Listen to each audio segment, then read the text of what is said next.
Wallahi jamaah, ada seorang syekh cerita dalam salah satu ceramahnya, cerita tentang seorang dokter perempuan di sana, di Arab sana.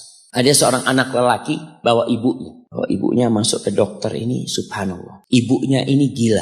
Anak-anak muda, belum nikah. Dia bawa ibunya. Nanti ibunya tersenyum sendiri, ketawa sendiri. Masuk ke ruang dokter itu, mejanya dokter diputerin sama ibunya. Anaknya minta maaf, ya dok, kata dia. Sekali-kali nanti ngeliat di televisi dokter itu, ada gambarnya Ka'bah. Ibunya ngomong, nak kau, bukan nak ngomong, kamu bohong Mat kau bohong sama ibu. Katanya mau dibawa umroh ibu, kata dia. Nanti diludahin anaknya, digigit anaknya. Nanti kerudungnya ibunya terbuka, dipasangin lagi. Itu dokter tanya sama anaknya, ini siapa?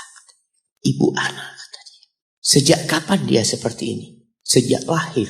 Loh, terus gimana engkau bisa lahir? Iya, sama kakek anak, ibu anak dinikahkan. Tapi 10 bulan diceraikan.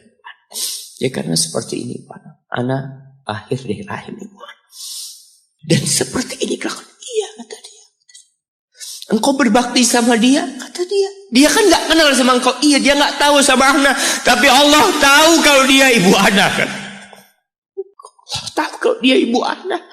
Anak harus berbakti. Ditanya, ibumu sakit apa? Ibu kena gula, kata dia. Setelah dikasih resep, itu dokter cerita, pasiennya keluar ditutup pintunya. Dokter ini nangis. Dia mengatakan, ana sering dengar ceramah tentang birrul walidain. Ana sering mendengarkan tausiah ustaz tentang berbakti kepada orang tua. Tapi ana baru sekarang melihat kebaktian seorang anak sama orang tuanya. Ibunya gila, dia tetap berbakti. Dan dia mengatakan, iya ibu anak gak tahu sama anak, tapi Allah tahu kalau dia ibu anak. Dan yang ngasih wasiat supaya kita berbakti sama orang tua itu Allah, jemaah. Apapun yang dilakukan orang tua kita, apalagi ibu.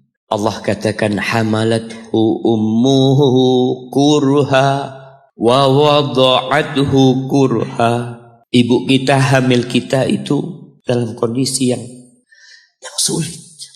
Ada ibu yang harus bed rest demi anaknya lahir. Demi kita lahir, ibu kita itu bed rest. Capek dikit keluar darah. Ada yang harus hamil kita dalam kondisi dia ditinggal sama suaminya.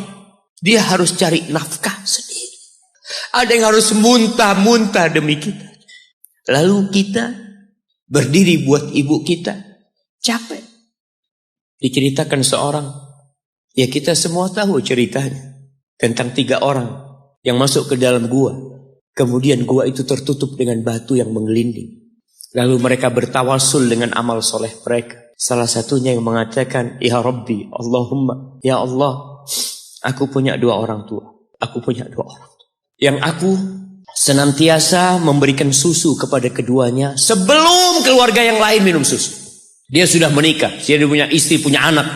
Pada suatu hari, ya Allah, aku kejauhan cari rumput. Sehingga aku balik dalam kondisi orang tua sudah tidur. Maka aku pereskan susu buat keduanya, ya Allah. Allah tahu, tapi dia mau cerita sama Allah. Dia ingin tawasul dengan amal soleh dia. Lalu aku taruh di wadah.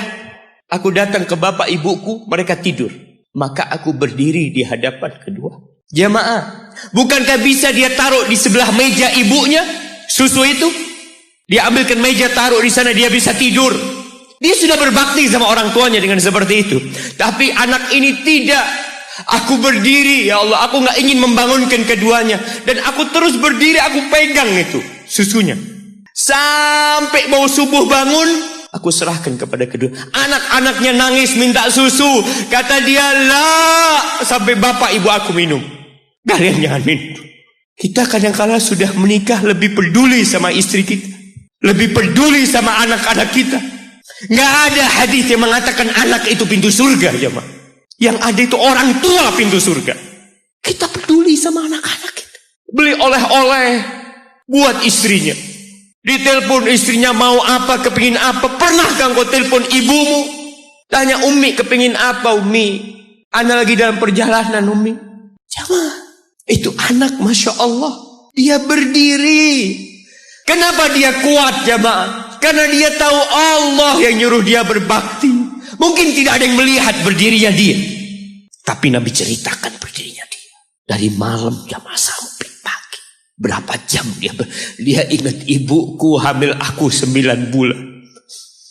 Capek.